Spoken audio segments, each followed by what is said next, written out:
Alhamdulillah, pada malam hari ini adalah kita memasuki di dalam bulan Syawal. Jadi dalam bulan Syawal itu, di dalam kitab eh, yang dikarang oleh pengarsa Abah, yaitu Fadilus Suhur, bulan Syawal itu terdiri dari 4 huruf, yaitu huruf yang pertama itu adalah Sin. Abah menuliskannya dengan sajar, yaitu pohon. Kenapa pengarsa Abah memilih sajaroh pada huruf sin ini, yaitu pohon? Karena pohon itu dia tumbuh, akarnya itu akan menghujam ke bumi, dan dahannya itu akan menjulang ke langit, dan berbuah kapan saja dikehendaki Allah Subhanahu wa Ta'ala. Tapi kalau yang diambil adalah batu, maka batu itu tetap seperti itu aja, tidak akan tumbuh dan berkembang seperti itu. Makanya pengarsa Abah mengutip surah Al-Quran yang dituliskan di sini adalah bahwa Bismillahirrahmanirrahim. Alam taro kaifa daraballahu matsalan kalimatan thayyibatan kasajaratin thayyibatin asluha sabitu wa far'uha fis sama tu'ti ukulaha kullahinim biizni rabbiha wa yadribullahul amsala linnas la'allahum yatazakkarun. Yang artinya bahwa tidakkah engkau memperhatikan bagaimana Allah telah membuat perumpamaan kalimat thayyibah, yaitu perumpamaan seperti pohon yang baik, akarnya kuat, cabangnya menjulang ke langit, dan menghasilkan buahnya pada setiap waktu dengan seizin Tuhan.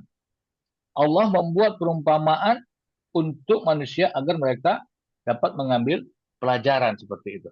Nah, jadi di sini bahwa kalimat itu ada dua, yaitu kalimat yang baik ataupun thayyibah, dan juga kalimat yang buruk, yaitu khabisah. Kedua kalimat itu sama. Kalimatnya adalah la ilaha illallah seperti itu. Kalau kalimat yang buruk itu kalimat la ilaha illallah yang tidak kita pelajarkan, yang hanya kita menghasilkan mulut orang lain. Burung beo juga bisa mengucapkan la ilaha illallah. Orang kafir juga bisa mengucapkan la ilaha illallah. Tapi itu hanya cuma di bibir saja. Seperti itu. Tapi kalau kalimat la ilaha illallah yang digurui, yang ditanamkan, yang diukir, dipatri, dipahat, ataupun diinstal ke dalam hati kita, maka kalimat itu akan benar-benar tumbuh dan berbekas seperti itu. Makanya sebagai contoh, eh, kalau di sini namanya ubi kayu, mungkin bahasa Indonesia singkong seperti itu. Nah, itu pohon ubi kayu itu batangnya, kalau kita campakkan saja ke atas tanah, dia tetap tumbuh, tetap akan bertunas, dan juga eh, ada akarnya. Tapi akarnya itu tidak menjadi umbi. Nah, itu. Dan dia tidak kokoh, gampang tercabut seperti itu, dan gampang mati. Tapi kalau batang ubi yang benar-benar kita tanam, maka ini akan akarnya itu menjadi umbi yang bisa kita makan, dan batangnya akan menjulang ke atas seperti itu dan berdaun gitu.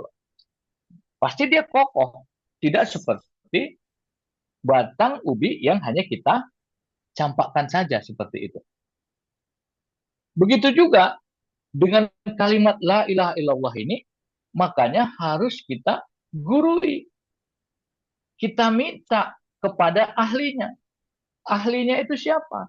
Ahlinya itu adalah penanya Allah. Jadi ketika pada zaman Nabi Muhammad SAW, pena Allah itu adalah malaikat Jibril. Seperti itu. Jadi malaikat Jibril itu menanamkan, mengukir, memahat, mematrikan, menginstal kalimat la ilaha illallah itu ke dalam dada Nabi Muhammad Shallallahu Alaihi Wasallam. Nah, selanjutnya Kanjeng Nabi Muhammad SAW juga menjadi penanya Allah untuk menanamkan, mengukir, memahat, mematrikan kalimat la ilaha illallah itu ke dalam dada para sahabat-sahabat. Begitu juga selanjutnya, para sahabat-sahabat yang terpilih menjadi penanya Allah untuk menyampaikan kalimat ini, menanamkan, mematrikan tadi kepada sahabat yang lainnya. Sampailah pada masa kita sekarang ini. Yang menjadi penanya Allah itu adalah guru mursyid kita, Sultan Aulia fi hadzal zaman, Tuan Syekh Muhammad Abdul Ghaus Masul Qaddasullah Sirah, yang memberikan dua zikir kepada kita, yaitu zikir jahar yang diucapkan setelah selesai sholat minimum 165 kali, dan juga zikir khofi yang cukup kita ingat di dalam hati kita. Tidak ada waktunya, setiap saat, kapan saja, di mana saja, dan jumlahnya tidak bisa dihitung seperti itu. Jadi, kalau kita sudah mendapatkan talqin zikir itu yang sudah ditanamkan ke dalam hati kita, maka dia itu akan menjadi menyatu dalam diri kita, menyatu dalam tulang kita, menyatu dalam kulit kita, menyatu dalam darah kita, menyatu dalam rambut kita, menyatu sehingga tidak bisa dipisahkan lagi seperti itu. Jadi kalimat la ilaha illallah yang digurui, yang ditanamkan, yang ditalkinkan itu sudah tidak bisa lagi dipisahkan dari diri kita. Seperti gula dengan manisnya. Siapa yang bisa memisahkan gula dan manisnya? Seperti garam dengan asinnya. Tidak bisa dipisahkan lagi. Jadi sudah meraga sukma di dalam diri kita. Seperti itu. Maka dia akan menjadi hidup, tumbuh, dan berbuah. Sehingga memberikan manfaat. Seperti itu. Makanya akarnya itu menghujam ke dasar bumi. Maknanya adalah bahwa ia mempunyai keyakinan yang menghujam ke dalam hati, yang tidak akan bisa digoyahkan oleh ujian, tidak akan roboh oleh godaan setan dan godaan dunia, dan juga tidak akan bergeming ataupun tidak akan bergeming oleh pujian maupun hinaan. Seperti itu. Jadi kalimat la ilaha illallah itu yang ditanamkan dalam kalbu kita itu akan tumbuh, akan berupa cabang itu menjulang ke langit.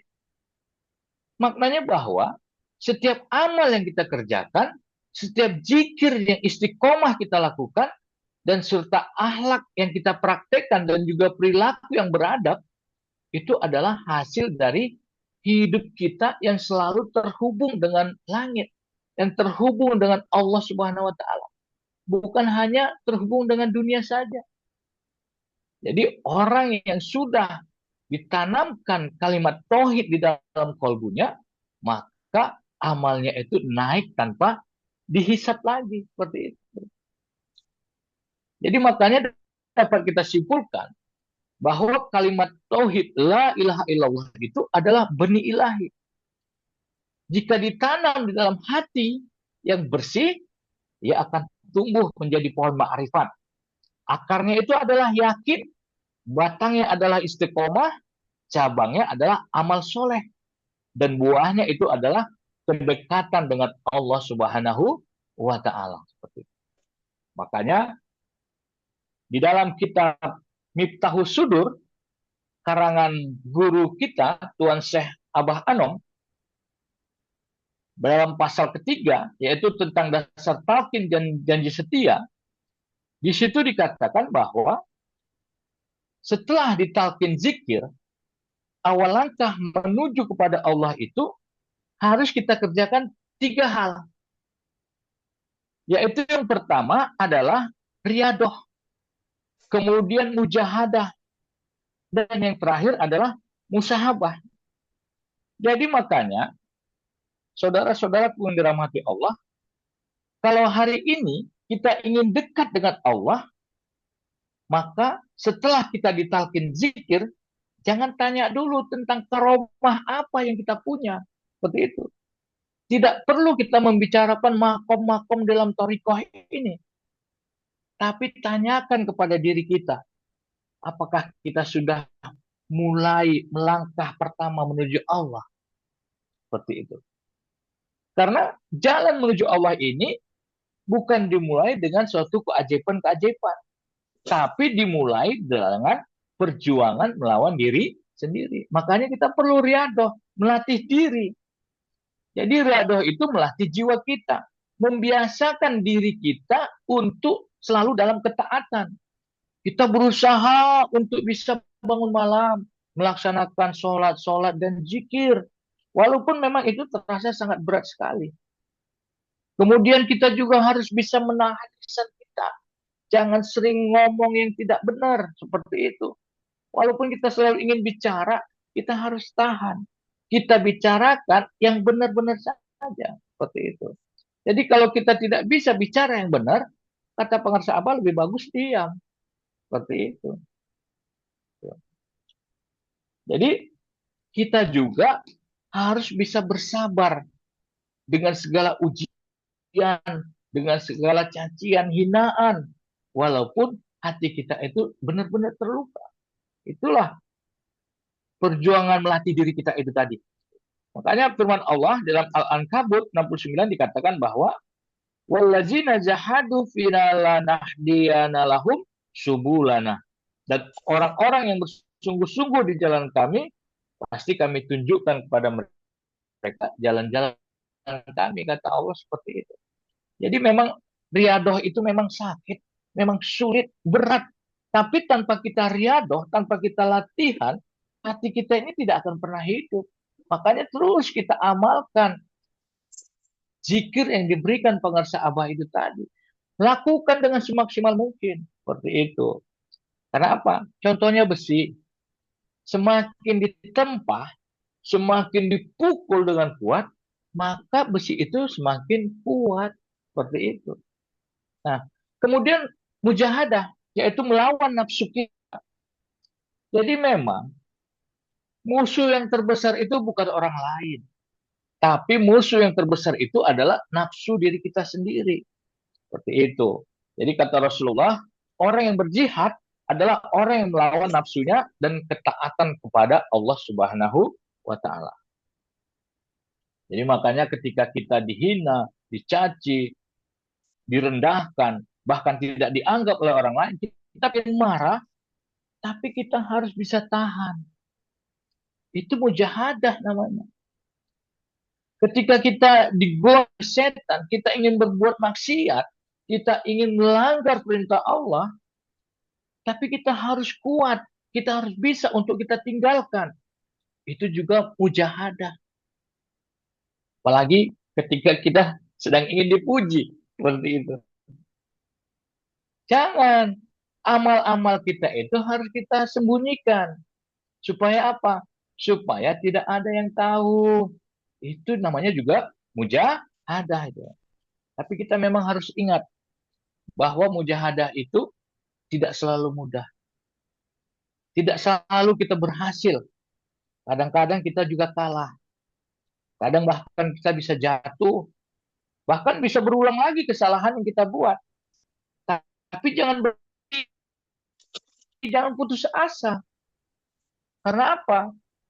Karena Allah itu tidak melihat kesempurnaan kita. Tapi Allah itu melihat bagaimana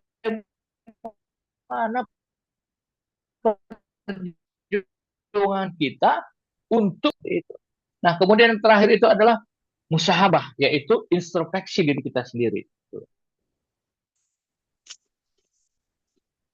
Ini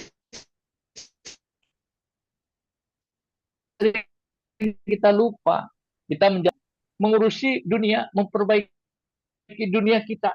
Sehingga kita lupa untuk memperbaiki diri kita sendiri. Seperti itu.